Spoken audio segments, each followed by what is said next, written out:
The Supreme Court broadcasts oral arguments live for the first time in history. Fox 5 legal analyst Wendy Patrick joining us now to talk about this. Wendy, good morning.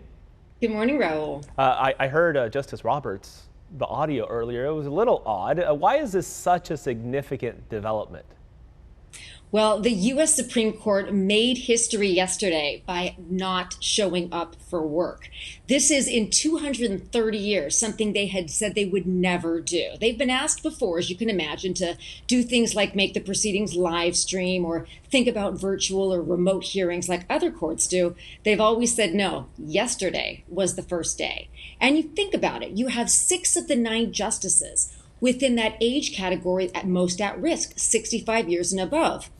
Now, they also, this is interesting, they chose not to use Zoom. So it wasn't 9 squares for the 9 justices with the Chief Justice in the middle where they could see each other. It was old school telephone, if you can believe that. Wow.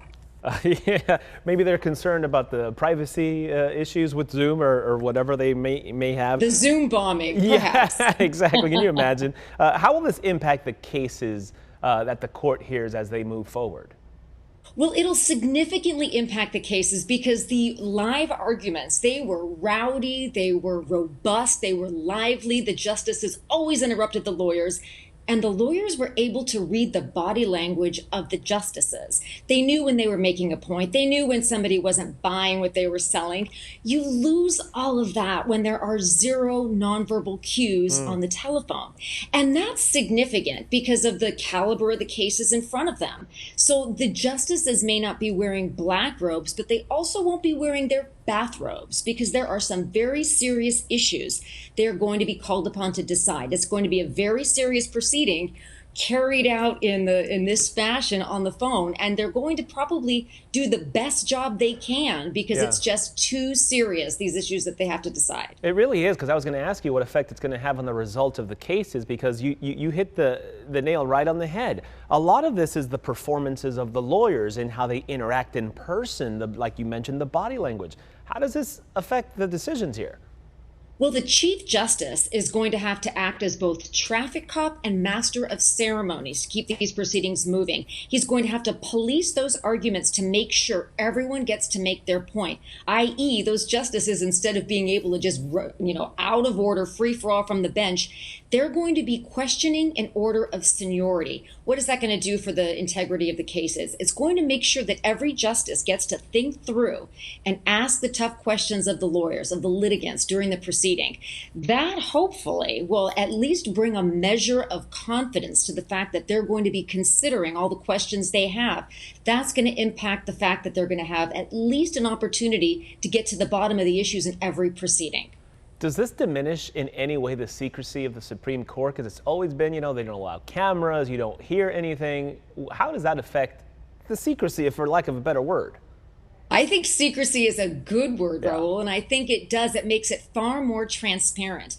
Remember, people think they can just go to D.C. and go see the Supreme Court. Absolutely not. Far from the truth. In fact, there are only 50 seats reserved for the public. The public has never been able to listen in live on Supreme Court proceedings because, as you said, they're largely secret.